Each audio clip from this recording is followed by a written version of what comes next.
rounding out another amazing Blue Marble week, our keynote speaker, Lieutenant General Chance Saltzman. Thanks so much for being here with us. He is the Deputy Chief of Space Operations of Cyber and Nuclear for the U.S. Space Force.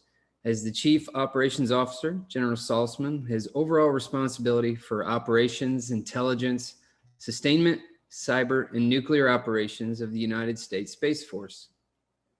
General Saltzman is a graduate of Boston University and was commissioned in 1991. He has operational experience with missile and space systems as a Minuteman III launch officer and as a satellite operator for the National Reconnaissance Office. He also served as the first Chief of Combat Plans for the Joint Space Operations Center and later as Chief of Combat Operations. We sure appreciate you taking time out of your busy schedule to be here with us. Without any further ado, I'll turn it over to you, sir. Bill, are you not going to say anything nice about me? Sir, you know I was looking forward to saying something nice about you. I also want to provide some context as well. You know, over the last couple of days and what Foundation for the Future has been doing with Blue Marble Week is exactly that, allowing the conversations to continue about what the space domain is. And this Blue Marble Week event this month was all about space strategy. And so they reached out to the Space Force Association to see if we could come up with some speakers. And I tell you, it's been a great couple of days. So we've talked all about the academic support to the space domain, the development of the future space warfighter. A lot of today has been focused on China's strategy and the PRC and what they're doing. And also the discussion that we just concluded was blue versus brown water space and the discussions associated with that.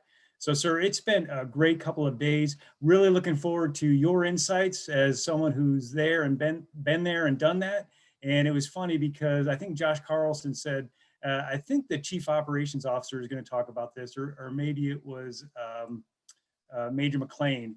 And it was really more about the blue and brown water discussion. But sir, really looking forward to your comments here today, and thanks a lot for taking time. All right, great. Hey, thanks, Bill. Thanks, Ed, and also to Mike Lane. Thank you for this opportunity. I'm all about kind of continuing the discussion on space and whatever forum it takes and however many forums we can leverage to talk about space. I'm all in. So it's another great honor for me to be here and contribute to the discussion. I'll just take a few minutes and kind of highlight some of the priorities that we're thinking about here in the Pentagon. I won't say across the entire Space Force, because I think we all understand that the real work is done out in the field, and I'm trapped here in the Pentagon talking policy, guidance, budget, et cetera. But that's still important stuff. So I'll talk to you a little bit about my priorities, and then maybe we could just take some questions. Does that sound reasonable? Okay, great. Well, so for those that aren't neck deep in Pentagon bureaucracies, and I'll tell you, the Space Force has a tiny bureaucracy relative to the other services. I'm the Chief Operating Officer, and we've chosen that title very specifically because we really want to leverage a new approach to how we do operations. And so it's an integrated approach where I have intelligence, I have the space and cyber operators, I actually have mission support under me, as well as deterrent operations. So that in the true Napoleonic staff, you would call me the 2, 3, 4, 6, 10. And that's just too much of a mouthful. So I'm the COO for the Space Force doing integrated ops. But we did that consciously because we know how important intelligence is and situational awareness for executing in our domain. Of course, we have the space operators, but we also have the cyber operators who are defending our networks, quite frankly, and making sure that we always have assured access to our satellites.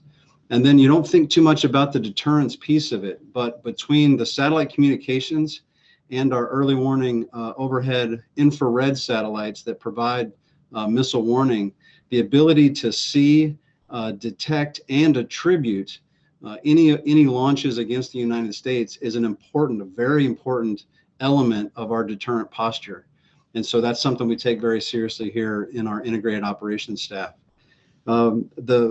Just real quick, the priorities that I'm kind of leaning towards as we grow into what I've started describing as our service level responsibilities. because as you guys know, we've been doing space operations for years under the Air Force. And so a lot of that hasn't changed. We're still going to fly the GPS constellation. We're still going to fly our satellite communications. That's all still true.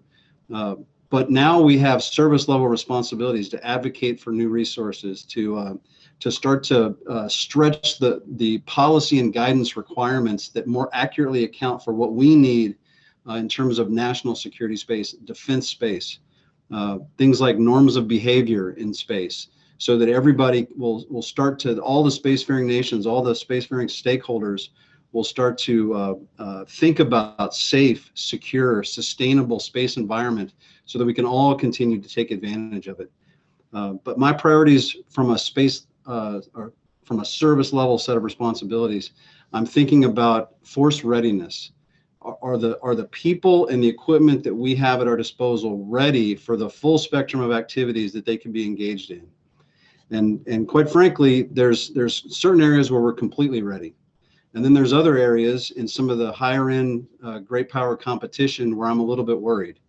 I'm sure this crowd knows the investments that some of our strategic competitors have taken that start to jeopardize our ability to perform our missions on orbit. And we're trying to make sure that we can defend, that we have a resilient architecture and can preserve our strategic capabilities in space. And so readiness is at the top of my list. Things like advanced training, things like simulators to practice so our crews can practice and gain the experience they need. Ranges where they can test tactics and test procedures, where they can upgrade their equipment and see what works and doesn't work rapidly. All of those things enable our acquisition community to be able to develop capabilities faster. And I think that's the kind of thing that really does fall to a service to get better at. And so that readiness of the force is really at the top of my list in terms of priorities.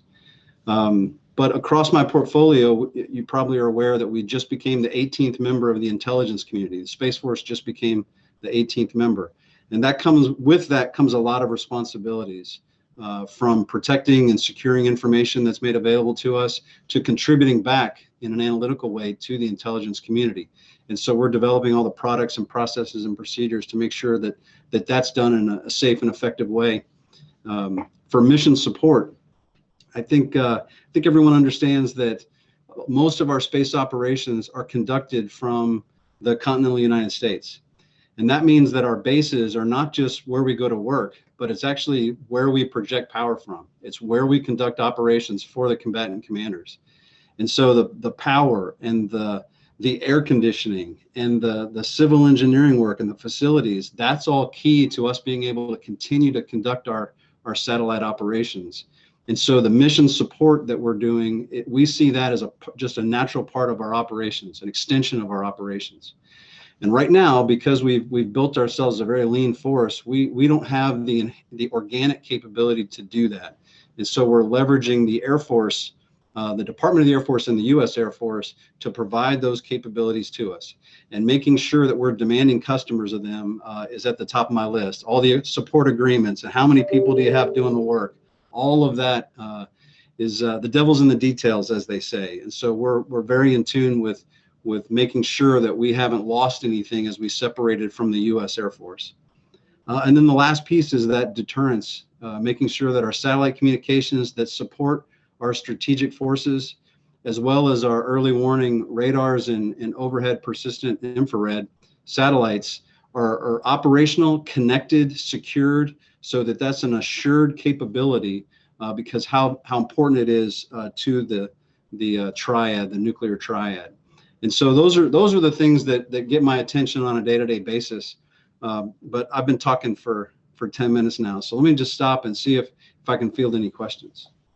Sandra? Thank you. Yeah, I have a question, General Saltzman. Thank you so much for talking to us. This is kind of a broad question, but we've heard multiple times from General Raymond, General Thompson, that in the second year of the Space Force, you have to do more integration with the services, with the COCOMs.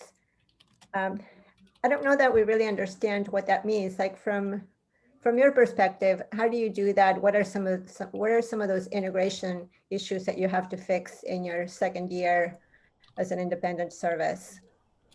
Thanks. Great question, Sandra. And I wouldn't characterize it as fixing it, quite frankly. I don't know that it's broken.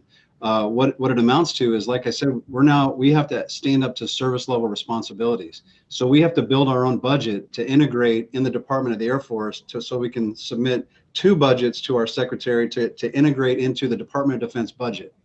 And so trying to build a service level budget it takes a lot of input. And so that's one of those integration factors. General Raymond now is a formal member of the Joint Chiefs of Staff.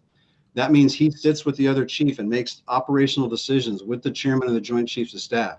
As you might imagine, that takes a lot of preparation, a lot of staff work to make sure that he's advised of how any issue that's going to go before that session with General Milley, that he's fully prepared from a Space Force standpoint. And so we have to integrate with the joint staff to understand. We have to integrate with our other service members, other services, to see how their space capabilities might be affected. And so some of this, and I'll talk a little bit about some other areas, but some of this is about our young space staff integrating into the Department of Defense for the normal policy guidance, budget, requirement development processes that have to occur. And so we're growing those processes as we build our staff. That's one of the big integration efforts. The other one is we are now a force provider to all the combatant commands. And while the vast majority of our equipment and our operational squadrons are assigned to U.S. Space Command, obviously, we still have personnel that are assigned out into the other combatant commands. Well, those people that are assigned out there can't really work for the Air Force anymore like they were. And so we have to stand up our own service components to integrate into those combatant commands so that our personnel have a structure and the support they need to integrate space into all the other combatant commands. And so that's an example where we have to integrate and normalize the processes so that the rest of the Department of Defense knows how the Space Force is going to bring capacity to bear on all the challenges that we face. Does that help a little bit, Sandra? Yeah. I mean, can you do that and still be a lean force? I mean, it seems like that's going to take a lot more people to do all that. I mean, is that fair to say? It is fair to say that the beauty of it is that lean's a relative term. So I promise you, we are never going to look anywhere near like the smallest service that existed before us, the Marine Corps. We are always going to be far smaller than that. And so where the other services might talk about hundreds or even thousands of people, we're talking about dozens. And sometimes it's even smaller numbers than that. So we're going to have to punch above our weight, is a phrase that you hear a lot here in the Pentagon. We're going to have to be creative, dual hat people, et cetera. So we're committed to staying lean because that allows us more agile decision making, a flatter bureaucracy, if you will. There's always going to be a little bureaucracy in decision making, but the flatter we can keep it, we think that'll accelerate our speed and our ability to provide good quality information to the leadership. So we will definitely always be smaller and leaner, but there are going to have to be some decisions made about how we posture those people to do that kind of integration work. Thank you. Thank you. Sandra, appreciate your questions. Thank you very much. General Saltzman, I'd like to kind of share a moment about who this organization is and some of the folks that you're speaking to. Lila and Tim from the Foundation for the Future created this forum just a few months ago. This is just the third time that we've hosted this. I've had it described to me as a swan gliding gracefully across the lake, but furious paddling underneath. And it also does feel like we've still got our training wheels on. So we're certainly grateful that you took your time to join us.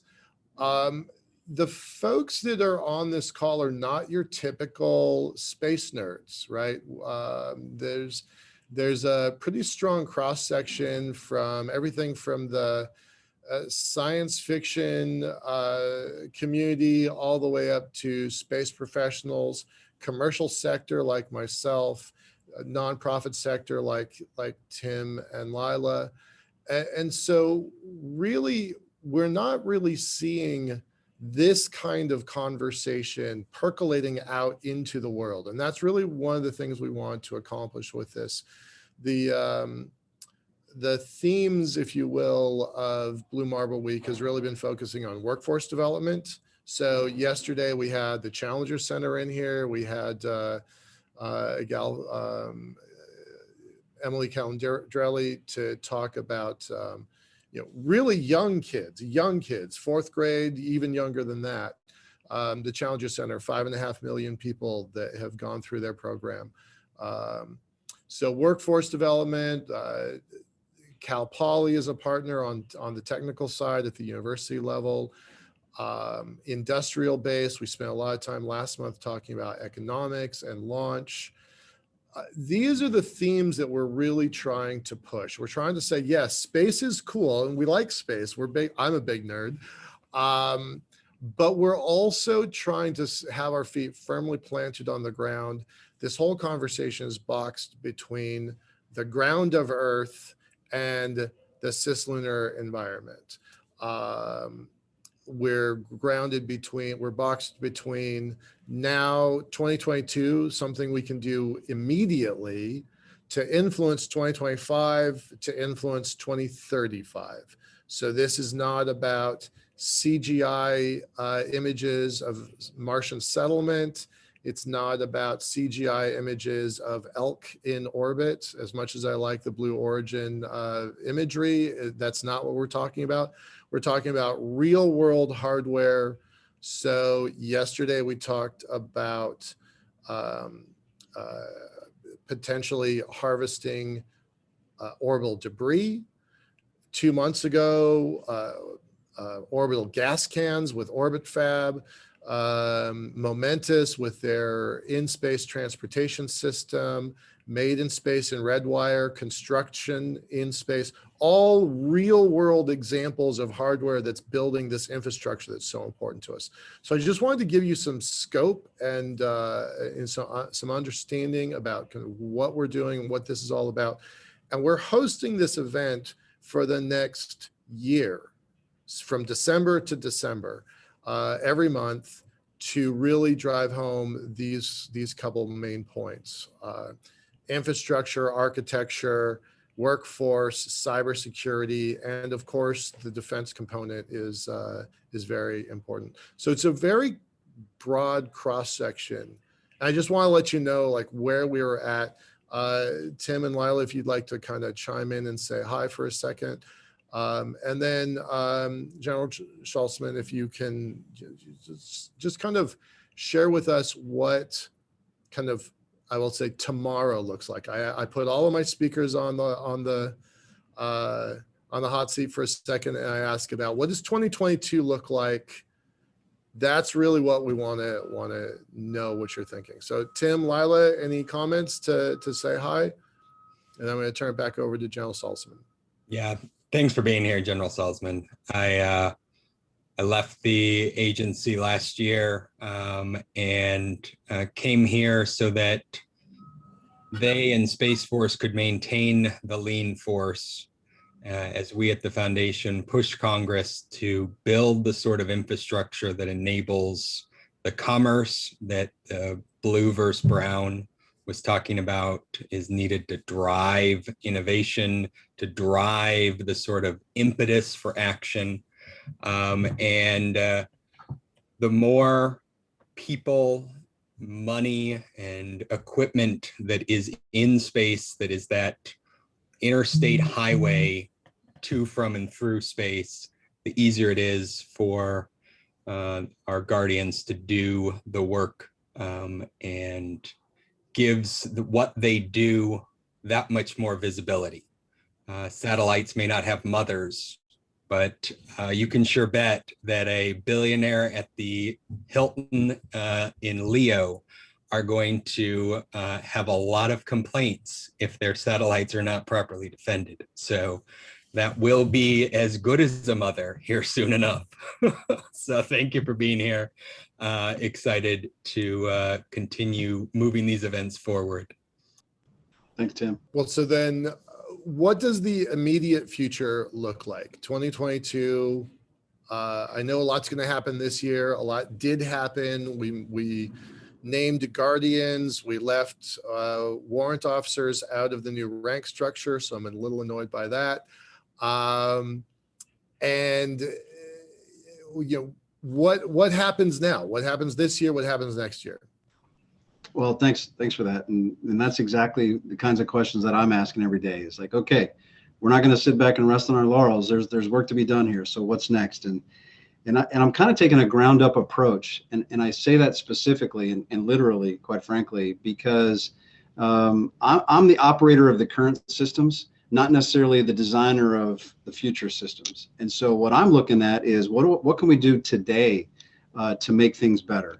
And part of it is taking advantage of being a new service to think about training and education of our workforce differently. So how are we going to develop our workforce over the next 2 to 3 years so that the people that are inheriting these new systems have the skill set they need to be effective? And I'll just throw out some ideas, and none of these have been executed yet. These are just the things we're thinking about as we move forward. We want to break out of the old mindset that we grew up in, quite frankly, in the Air Force or in the other services, about, kind of a dogmatic approach. You go to your school and you learn your doctrine and you figure out, how it applies to current problem set, et cetera.